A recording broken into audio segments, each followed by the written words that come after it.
예수님과 함께 행복하세요 하면서 인사합니다.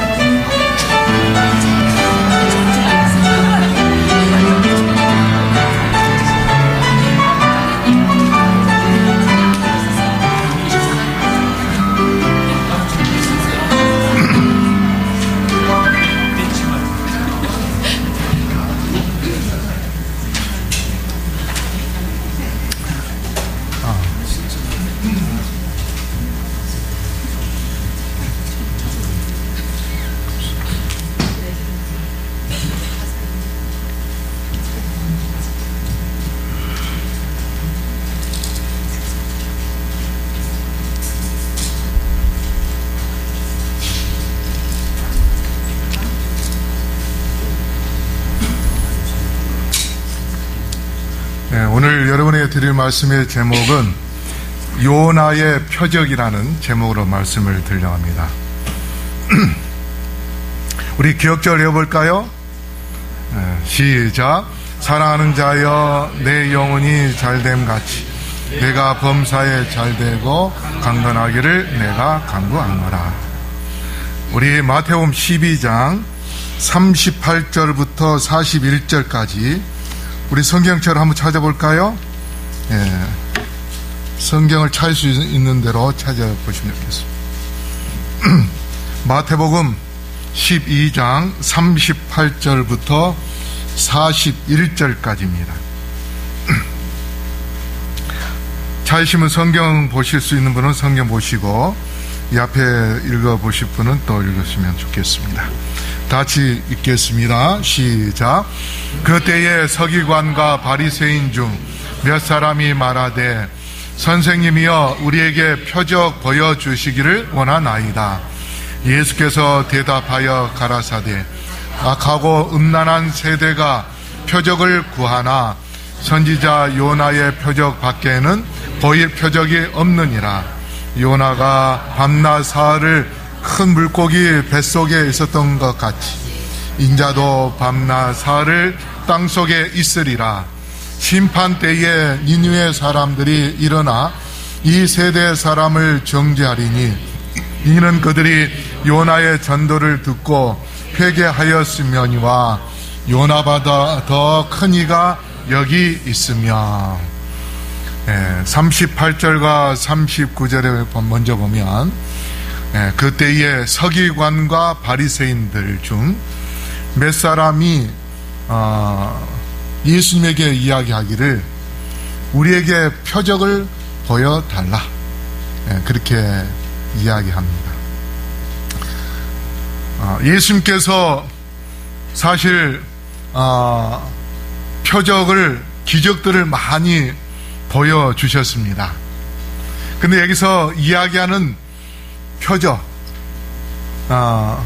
그건 뭐냐면 예수님이 하나님의 아들이라는 증거를 보여달라 하는 그러한 의미입니다. 우리의 재판을 하다 보면 어떤 결정적인 증거가 없을 때는 사람이 분명히 죄가 있는데도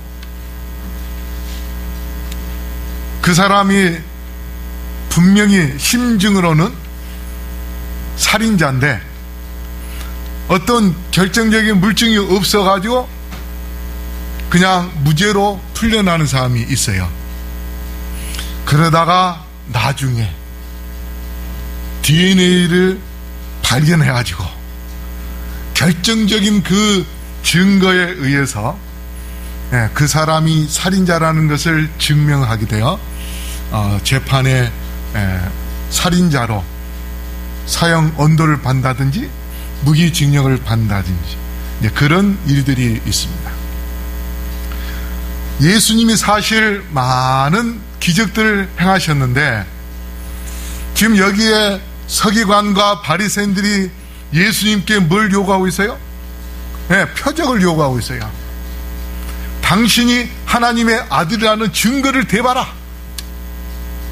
그렇게 요구를 합니다. 사실 시대의 소망에 보면 하나님의 아들이란 그런 표적들을 여러 곳에서 보여주셨는데 베들레헴에서 양을 치었던 목동들에게 누가 나타났습니까? 천사들이 나타나서 목동들과 함께 노래를 부릅니다. 지극히 높으신 곳에서는 하나님께 영광이요. 그 노래를 천사들이 불렀습니다. 여러분, 천사들이 노래하는 거 들어보신 적이 있습니까? 성경에 천사가 노래했다 하는 곳, 이곳 말고 다른 곳에서 있었습니까? 그런데 천사가 노래한 것을 목동들이 직접 보고 들었어요. 그 다음에 동방 박사들, 그들이 뭘 봤어요? 별을 봤습니다. 근데 그 별이 어떻게 해요? 움직이면서 예루살렘까지 인도할 뿐 아니라 또 나타나가지고 베들레헴까지 인도하고 예수님이 태어난 장소까지 안내를 해준 그러한 것을 봤습니다. 그 다음에 예수님이 침례 받을 때에 하늘에서 뭐가 내려와가지고 비둘기가 내려와서 그 다음에 또 하나님께서 이는 내 사랑하는 아들이요 내 기뻐하는 자로다 하는 그러한 선언을 또 하셨습니다. 이런 것들을 통하여서 예수님이 하나님의 아들이라는 증거를 보여주었건만 또 이 서기관과 바리새인들은 예수님께 뭘 요구해요? 표적을 요구합니다. 그 표적은 모세가 바로 왕에게 우리 이스라엘 백성들을 애굽에서 나가게 해서 우리가 자유롭게 하나님께 경배 드릴 수 있도록 해달라 할 때에 내가 하나님 모른다 했을 때 모세가 자기가 들고 있는 지팡이로 뭘 만들었습니까? 뱀을 만들어. 바로 그러한 표적을 요구하는 것입니다.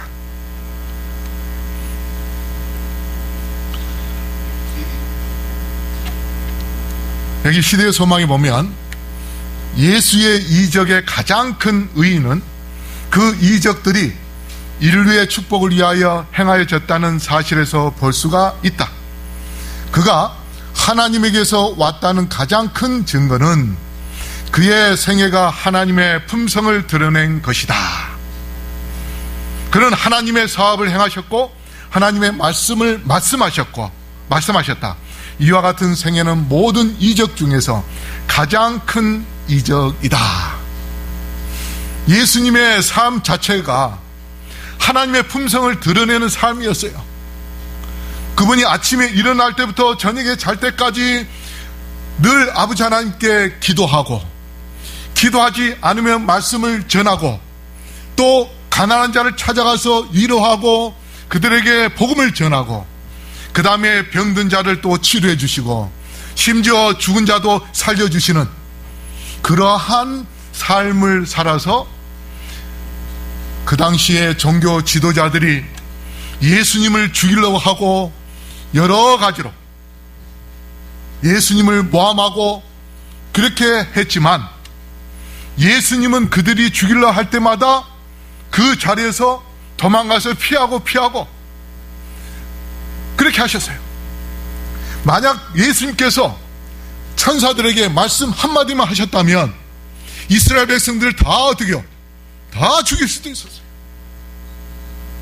그런데 예수님은 그를 모함하고 핍박하고 고난의 망치로 두들기고 때리고 쳐받고 그렇게 하면 할수록 예수님은 더 겸손히 더 사랑스럽게 그렇게 품성을 드러내신 그러한 삶을 사셨기 때문에 이적 중에서 가장 큰 이적이 하나님의 아버지 하나님의 품성을 드러낸 것이다. 그렇게 말씀을 하십니다. 그걸 보면서도 뭘 요구해요? 표적을 요구합니다. 예수님이 얼마나 답답하실까요? 말씀을 매일같이 읽었다고 하는 그 종교 지도자들, 서기관과 바리새인들이 예수님의 그 행적을 보고 기적을 보고 어떻게 치료하며 어떻게 사람을 살리며 하는 그런 이야기들을 들었을 때, 또 봤을 때에 분명 하나님의 아들이라는 것을 알면서도 백성들에게 예수님을 깡그리 무시하고 그는 하나님의 아들이 아니라는 것을 부인시키게 하기 위하여 그것을 요구한 것입니다. 자, 그런데도 예수님이 어디에 태어나셨어요? 네, 이스라엘에 태어나셨습니다. 왜 하나님께서 이스라엘을 택하시고 아브라함을 택하셨는가? 첫 번째, 아브라함을 택한 이유가 뭘까요? 그 당시에 바벨론에 사는 사람들은 다 우상 숭배를 했습니다. 심지어 그의 아버지가 우상 장사를 했어요. 그래서 우상 숭배하기 위하여 그 우상을 사러 또 왔습니다. 그런데 아브라함은 오히려 그 아버지가 장사하는 걸 어떻게 했어요? 도와주는 것이 아니라 더 방해를 했습니다. 집에 있는 우상 모가지를 다 땡강땡강 다 부러뜨려가지고 팔아먹지 못하게 만들었습니다. 그래서 인류를 볼 때에 아버지 하나님이 수많은 사람 중에 누가 가장 눈에 띄었을까요? 우상 숭배하지 않는 아브라함, 하나님을 두려워하는 아브라함을 택하신 것입니다. 그래서 아브라함에게 내가 너에게 지시할 땅으로 가라, 그리고 별을 보여주시면서 너를 통하여 모든 민족보다 뛰어난 민족을 만들고 하늘 별처럼 큰 민족을 만들어 줄 것이다. 그래서 가나안 땅을 주셨지만 아브라함이 가나안 땅에 얼마나 살았습니까? 얼마 살지 못했어요. 결국 야곱이 20년 동안 삼촌 집에서 종살이하고 그렇게 해서 돌아왔는데 얼마 있지 못해서 가뭄이 들어가지고 다시 70여 명의 그 가족들과 함께 어디로 내려갔습니까? 애굽으로 내려갔어요. 그래서 아브라함 때부터 출애굽할 때까지 거의 한 500여 년 시간이 지났습니다. 하나님이 아브라함을 통하여 가나안 땅을 주겠다고 약속했던 그때부터 한 500년 동안 아브라함의 자손들이 가나안 땅에 거의 살지 못했어요. 그러다가 애굽에 살았던 이스라엘 백성들을 이제 출애굽을 시키시고 그러고 난 다음에 가나안 땅으로 들어가게 하는데, 이 가나안 땅도 누가 택했습니까? 하나님이 택하셨어요. 그 택하신 이유가 뭘까요? 자, 이 지도를 보세요. 여기가 유럽입니다. 이쪽은 아시아입니다. 이 밑에는 아프리카예요. 옛날에는 이 당시에는 미국에 사람이 거의 살지 않았으니까, 예. 주로 이 유럽, 아시아, 아프리카 여기에 사람들이 다 살았어요. 그런데 이 세계 대륙의 중심지가 어딜까요? 바로 이스라엘입니다. 가나안 땅이에요. 그래서 하나님은 가나안 땅을 선택하셔서 유럽으로 복음을 전하고 아시아로 복음을 전하고 아프리카로 복음을 전하기를 원하셨습니다.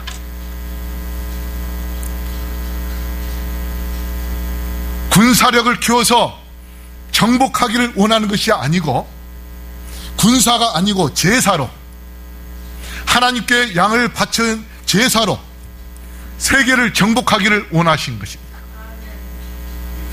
그래서 이스라엘 나라의 이름을, 사실 그들의 조상이, 야곱의 조상이 아브라함이잖아요. 할아버지. 하나님께서 또 아브라함을 택하셨어요. 그러면은 그 나라 이름을 뭐라고 지어야 됐을까요?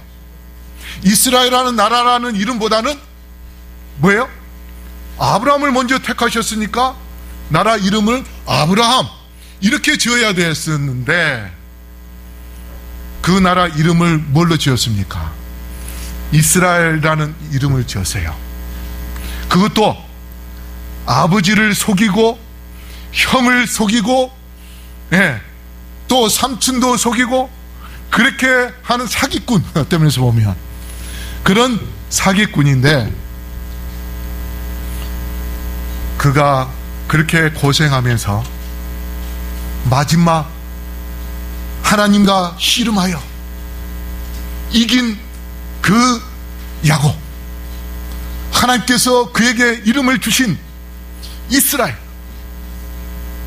하나님과 겨루어 이겼다 하는 그 이스라엘이라는 이름, 이것은 기도를 통하여서 이루어지는 이름이었기 때문에 하나님께서 그 나라 이름을 이스라엘이라는 이름으로 지도록 하신 것은 이 나라가 기도하는 나라가 된다면 전 세계를 정복할 수 있는 나라가 될 수 있었기 때문에 하나님께서 이스라엘이라는 나라 이름을 짓도록 그렇게 하신 것입니다. 그래서 기도와 예배, 이게 다 뭡니까? 성소에서 제사 지내는 것입니다. 그래서 하나님께서는 가나안을 통해서 그곳에서 기도만 하면은 전 세계를 정복할 수 있는 가장 중요한 위치, 요충지이기 때문에 하나님께서 아브라함을 택하고 가나안 땅을 택하셨습니다. 그런데 예수님이 요나의 표적 밖에는 내가 하나님의 아들이라는 증거가 없다, 그렇게 말씀을 하셨어요. 그럼 우리가 요나에 대해서 좀 보겠습니다. 요나서 1장 1절 2절 우리 다시 읽어볼까요? 시작. 여호와의 말씀이 아미떼의 아들 요나에게 임하니라. 이르시되 너는 일어나 저 큰 성읍 니느웨로 가서 그것을 향하여 외치라. 그 악독이 내 앞에 상달되었음이니라 하시니라. 자, 니느웨는 아시리아, 아시리아의 수도입니다. 또 아수르라고도 하는데요. 여기 열왕기하 19장 36절에 아수르 왕 사네립이 떠나 돌아가서 니느웨에 거주하더니, 자, 왕이 거주하는 도시를 우리가 뭐라고 이야기합니까? 수도라고 이야기합니다. 그래서 니느웨가 왕이 거주했기 때문에 바로 여기가 수도예요. 바로 그 니느웨, 아수르, 아시리아, 그 나라에 복음을 전하라고 했는데 요나는 어떻게 했습니까? 3절에 그러나 요나가 여호와의 얼굴을 피하려고 일어나 다시스로 도망하려 하여 욥바로 내려갔더니 마침 다시스로 가는 배를 만난지라. 여호와의 얼굴을 피하여 그들과 함께 다시스로 가려고 뱃삭을 주고 배에 올랐더라. 자, 복음을 전하라고 했더니 니느웨로 가는 것이 아니라, 니느웨로 가려면 육지로 가야 됩니다. 당나귀를 잡든가 걸어서 가야 돼요. 굳이 배가 필요하지 않습니다. 그런데 배를 타러 어디로 갔어요? 요바로 갔습니다. 그래서 거기서 배를 타고 어디로 가요? 다시스로 갑니다. 그러면 왜 니느웨로 가라는데 도망을 가는가? 니느웨가 어떤 도시인가? 선지서 나훔 2장 11절, 그 다음에 3장 1절로 3절에 보면 이런 말씀이 있습니다. 약타물이 떠나지 않는다. 책칙 소리와 요란한 바퀴 소리, 돌진하는 말과 튀어오르는 병가가 있다. 올라탄 마병, 칼의 불꽃, 장창의 번개, 수많은 살해된 자들, 큰 더미의 송장, 시체가 끝이 없다. 그들이 그 시체들 사이에서 계속 걸려 넘어진다. 이게 어디서 이루어지는 일이에요? 니느웨에서 이루어지는 일이에요. 전쟁보다도 거기서 서로 막 죽이고 살인사건들이 많이 일어나는 그런 흉악한 도시, 이런 도시가, 물론 나홈이 나중에 도시여 선지자지만 사람의 성격이 하루아침에 이루어집니까? 그들의 조상 때부터 니느웨가 어떻게 살아왔는지, 니느웨 도시가 어떤 도시인지를 누구보다도 요나가 잘 알고 있었습니다. 그래서 사람들이 워낙 무섭고,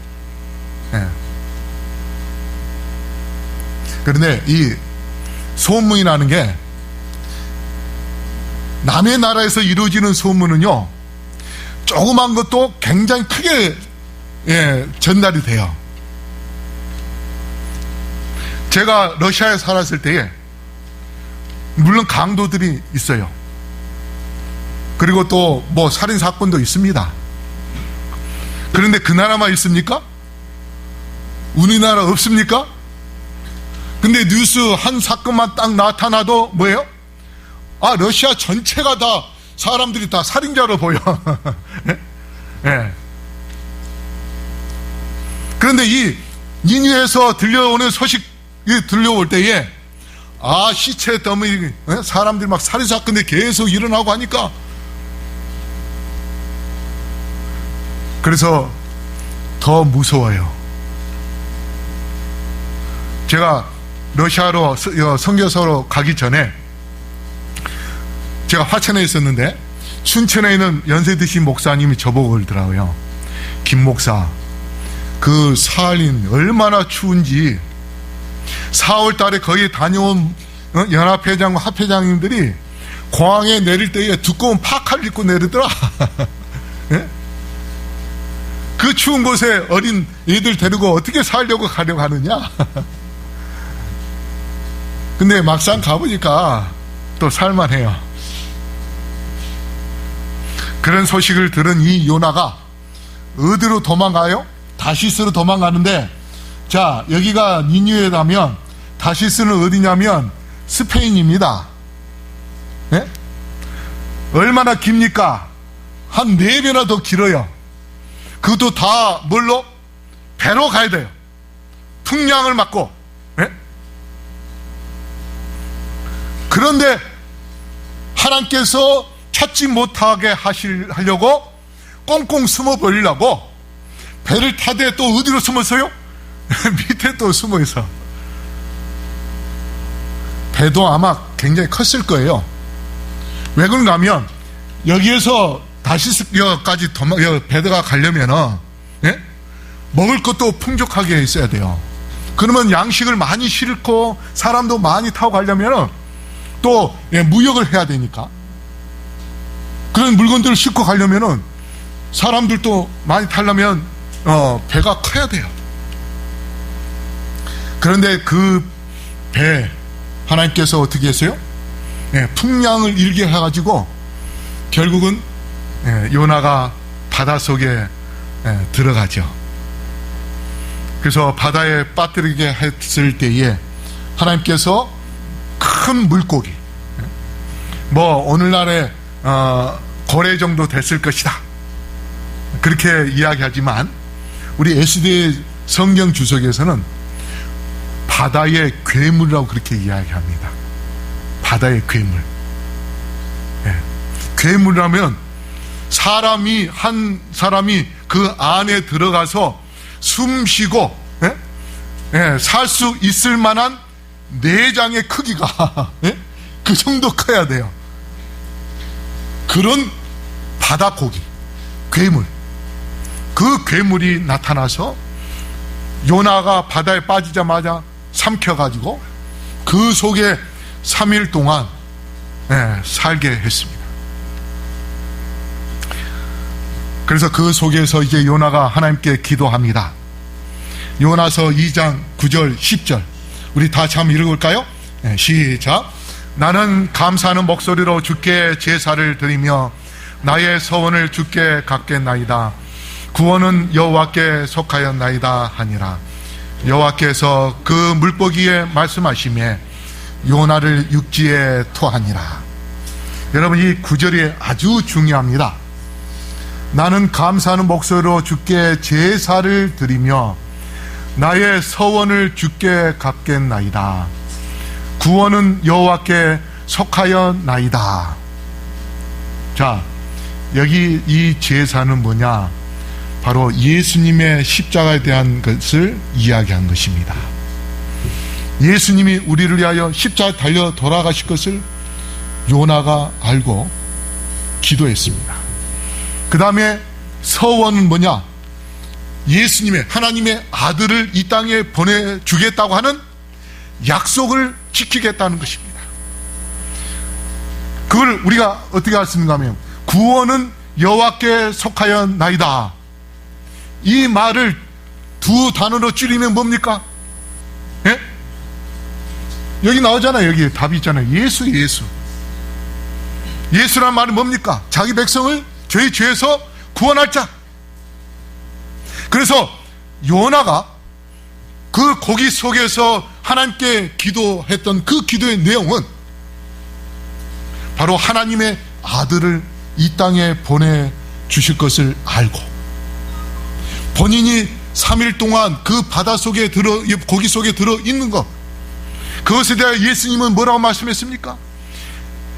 요나가 3일 동안 배 속에 있었던 것처럼 나도 어디에 있을 것이다? 땅 속에 있을 것이다. 그렇게 말씀했어요. 그러면서 내가 하나님의 아들이라는 그 표적이 어디에서 밖에 없다? 요나의 표적에서 밖에 없다고 그렇게 말씀했습니다. 그래서 여기에, 그래서 요나가 육지에 토해졌다고 하는 것은 죽었다가 뭐예요? 살아난 부활을 상징한 것입니다.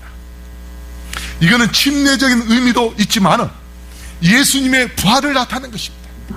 그래서 요나서 2장 9절과 10절은 예수님의 초림과 이 땅에 탄생하실 것과 그 다음에 예수님이 십자가에 달려 돌아가시고 부활하실 것에 대하여 그 두 성경절로 간단하게 우리에게 요약해 주셨습니다. 그런데 이스라엘 백성들이 속죄 제를 드릴 때마다 항상 읽는 책이 바로 이 요나서입니다. 만약에 그들이 요나서를 똑바로 읽고 예수님께서 이 땅에 메시아로 오실 것에 대한 사실을 그들이 이해했다면 서기관과 바리새인들이 예수님의 대답을 듣는 그 순간 요나의 표적밖에 없다고 그렇게 이야기했을 때에 이분이 정말 하나님의 아들이시구나, 그것을 깨닫게 되었을 것입니다. 그런데 그들은 성경을 눈으로는 보지만은 마음으로는 읽지 않았습니다. 내용이 무슨 내용인지 알면서도 실제적으로 예수 그리스도를 하나님의 아들로 받아들이지 않았습니다. 그랬기 때문에 이스라엘 나라는 참으로 결국 예수님을 십자가에 못 박혀 죽이는 그러한 엄청난 불행을 가져오게 됩니다. 그러난 다음에 이제 요나가 니느웨에 가서 전도를 하지요. 자, 여기 3절과 4절을 보면 요나가 여호와의 말씀대로 일어나서 니느웨로 가니라. 니느웨는 사흘 동안 걸을 만큼 하나님 앞에 큰 성읍이더라.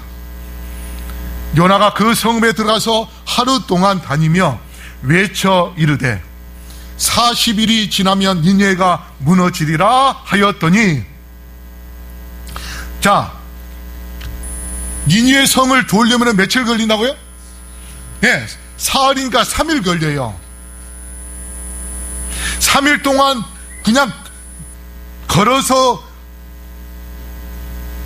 돌기만 해도 3일을 걸리면 사람들을 일일이 만나서 집집마다 찾아다니면서 복음을 전하면 며칠 걸릴까요?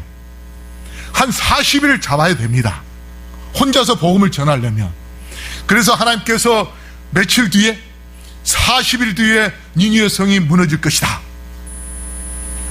그렇게 기별을 전하라고 이야기했어요. 근데 우리가 전도하러 나가면 어떻습니까? 누구 사람 만나가지고 사람이 질문할까봐 벌벌벌 떨어가지고 어떻게요? 네? 전도지를 대강 주면서 교회 다니세요? 예수 믿으세요? 하면서 그냥 휙휙 지나가 버리죠. 지금 요나가 그 꼴입니다. 일일이 사람을 잡고 이제 40일 뒤에 이 성이 무너져요. 하나님이 이 성에 심판하십니다 하고 그렇게 소리 지르면서 한 사람 한 사람이 정신 차리도록 하는 것이 아니라 40일 뒤에 예수님의 성을 무너뜨립니다 하고 휙 지나가 버렸어요. 그래가지고 사흘 걸릴 건 며칠 만에? 하루 만에 그냥 걸린 거예요. 그렇게 하고서는 뭐예요? 내 전도 다 끝났다.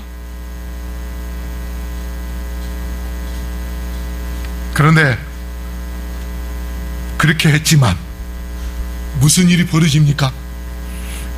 3장 5절 6절 우리 다시 읽어볼까요? 시작.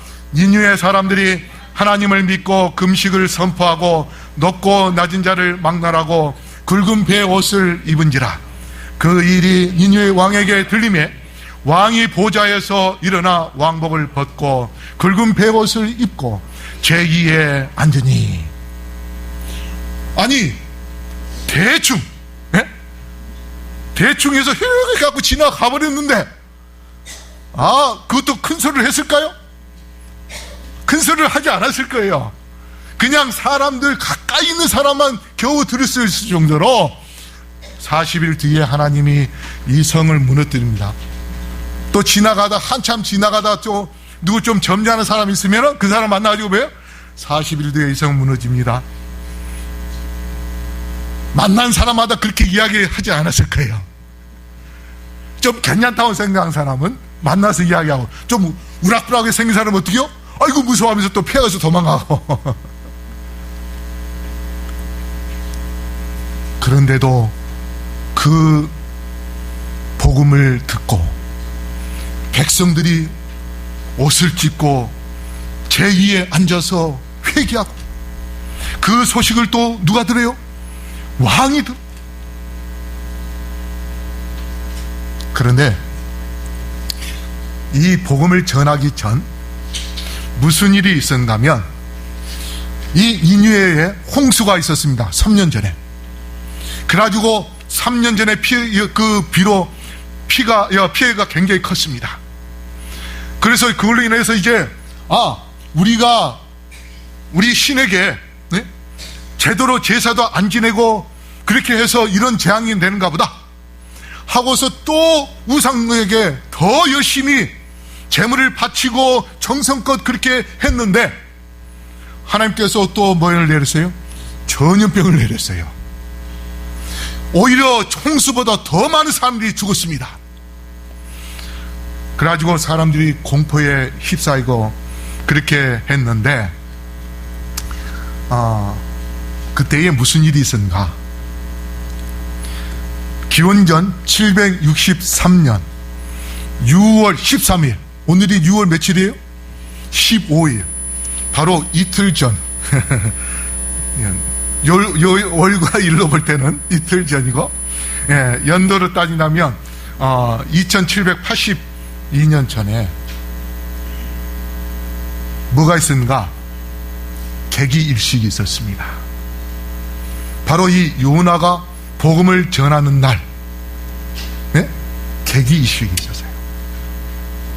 이거를 이제 일부 신학자들이 천문학적으로 계산을 해보니까 이날 계기일식이 있는 날로 요나가 복음을 전한 때에 있었다.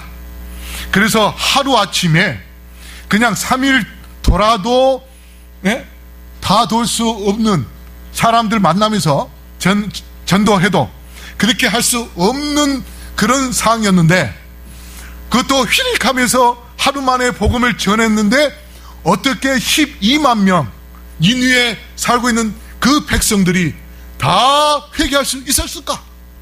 이건 뭔가 엄청난 일이 있었을 것이다. 그런데 그 일이 천문학적으로 보니까 계기일식이 있었다, 그렇게 봅니다. 계기일식은 뭡니까? 태양이 있고 달이 있고 지구가 있어요. 그래서 달이 정면으로 태양을 우리 볼 수 없게 가려지는 게 계기일식입니다. 그래서 지금 이 빛이, 태양의 빛이 있는데 이 까만 것이 달입니다. 대낮에. 그래서 계기일식으로 인해서 어두컴컴해지니까 사람들이 홍수로 인하여 죽고 전염병으로 인하여 더 많은 사람들이 죽고 이런 일들이 있는데, 또 자기들이 섬기는 태양신이 어떻게요? 가려져 아주 시커매져 버리니까 이 지구에 어마어마한 재앙이 있겠구나. 그런데 요나가 휘리릭 지나가면서 작은 목소리로, 죽어가는 목소리로 니느웨가 무너집니다. 그런데 사람들이 그 작은 소리를 어떻게요? 크게 들렸어요. 심상치 않게 들렸어요. 여러분, 지금 이 세상에, 우리가 보지 않는 세상에 엄청난 재앙들이 지금 일어나고 있습니다. 남극의 얼음이 굉장히 많이 녹아버렸어요. 그 온난화 때문에 이 세상에 이제 어떤 재앙이 또 올지 상상할 수 없는 그러한 일들이 분명히 벌어질 수 있습니다. 우리가 그런 것들을 본다면 깨어서 예수님의 제 이름을 맞이할 준비를 해야 됩니다. 특별히 새천사 기별을 전해야 돼요. 그런데 그렇게 살짝 지지운드 조용한 목소리로, 새소리 같은 소리로 전했는데 4장 1절 다시 읽어볼까요? 시작. 하물며 이 큰 성읍 니느웨에는 좌우를 분별하지 못하는 자가 12만 명이었다. 좌우를 분별하지 못한다는 게 뭐냐? 이 전두엽이 망가져가지고 어디로 가야 될지, 누구를 믿어야 될지 그거를 알지 못하는 사람들, 오늘날로 말하면은 짐승의 표를 받기에 아주 적합한 그런 사람들, 하나님의 십계명이 있는데도, 성경에 분명히 하나님께서 십계명을 분명히 지키라고 말씀하셨는데도 그 사람들은 안식일을 지키라고 하는데 뭘 지켜요? 주일을 지키는 그러한 어리석은 사람들. 그런 사람들이 율법이 없기 때문에 좌우를 분별하지 못합니다. 율법을 갖고 있지만은 율법을 깨닫지 못하기 때문에 올바로 지키지 못하는 그러한 백성들. 그래서 우리가 그들을 향하여 짐승의 표를 받지 마라, 외칠 때에 그 영혼들이 태양신을 숭배하는 일요일날 교회 가는 것을 그치고 하나님께서 태초에 창조하신 또 제정하신 안식일을 기억하여 주님께 나와 경배드리는 그러한 영혼들이 몇 명 일어나요? 여기에 12만 명이 일어나듯이 구름처럼 몰려 나오게 될 것입니다. 성경에서 한 사람이 복음을 전하는데 그것도 하루 만에 12만 명을 전도하는 사람이 누가 있습니까? 노아가 120년 복음을 전했는데 한 명도 영혼 구원도 못했어요. 예수님은 3년 반 동안 전도하셨는데 마지막 마가의 다락방에 모인 사람이 몇 명이었어요? 120명이에요. 근데 요나는 하루아침에 예수님께서 전한 것의 몇 배? 1000배 12만 명 이상 복음을 전했습니다. 하나님은 가나안을 택해서 바로 이렇게 요나처럼 기도할 때에, 고기 속에서 기도할 때에 하나님께서 그에게 능력을 주셔서 니느웨 백성들 12만 명을 하루아침에 전도하게 했던 것처럼 마지막 때에 우리가 복음을 들고 나아간다면 여러분이 정말 사람이 들릴까 말까 할 정도의 그런 미약한 소리로 복음을 전한다 할지라도 그 복음을 통하여서 예수님을 믿는 사람이 분명히 일어나게 될 것입니다. 그러므로 우리 모두 다 세상 끝까지 나아가 복음으로 세계를 정복하는, 땅끝까지 이르러 천국 복음이 전해질 때 그제야 뭐요? 끝이 오리라 하는 그 말씀처럼 우리 모두 다 정말 이 용산에서부터 세계 곳곳에 복음이 펼쳐 나아갈 수 있도록 주님의 복음을 들고 나아가는 증인이 되기를 간절히 바랍니다. 표적은 증거입니다. 증거는 증인들이 갖는 것입니다. 우리가 예수 그리스도의 그 존재가 하나님의 아들임을 우리가 경험할 때에 우리가 그 증거를 가진 증인이 될 수 있는 것입니다. 그래서 우리가 요나의 표적을 갖고 나아간다면 하루에 12만 명도 몇십만 명도 예수님께 무릎을 꿇게 할 수 있는 그러한 하나님의 놀라운 자녀가 될 수 있음을 기억하시고 우리 모두 요나의 기적을 소유하는 주님의 마지막 증인들이 되기를 간절히 바라면서 말씀을 마치겠습니다. 아버지 하나님, 요나와 같은 기도의 사람이 되게 하여 주시옵소서. 복음 전도하는 것을 두려워하기보다는 담대히 나아갈 때에 하나님께서 놀라운 역사를 이루신 것을 우리의 삶 속에서 보게 하여 주시옵소서. 요나의 말씀을 우리가 올바로 깨닫고 예수 그리스도께서 하나님의 아들이심을 우리가 믿고 주님을 따름으로 마지막 때까지 예수님의 말씀을 전파하여 복음 사업을 빨리 마치고 주의 재림을 맞이하는 우리 모두가 될 수 있게 성령으로 인도하여 주시옵소서. 오늘 헌금을 드린 자녀들에게 축복해 주시고 가정가정의 평안과 기쁨이 넘치게 하시고 풍족한 삶이 이루어지게 하여 주시옵소서.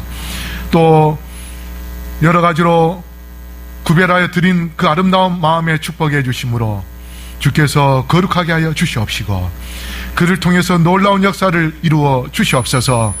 또 영혼 구원 사업에 큰 힘이 되게 하여 주시옵소서. 이제는 아버지 하나님의 놀라우신 은혜와 예수 그리스도의 다음없는 사랑과 성령의 교통하심이 여기 머리 숙인 영혼들에게 영토로 함께 하여 주시옵기를 우리를 사랑하시며 구원하기 원하시는 예수 그리스도 이름으로 간절히 축원하옵나이다. 아멘.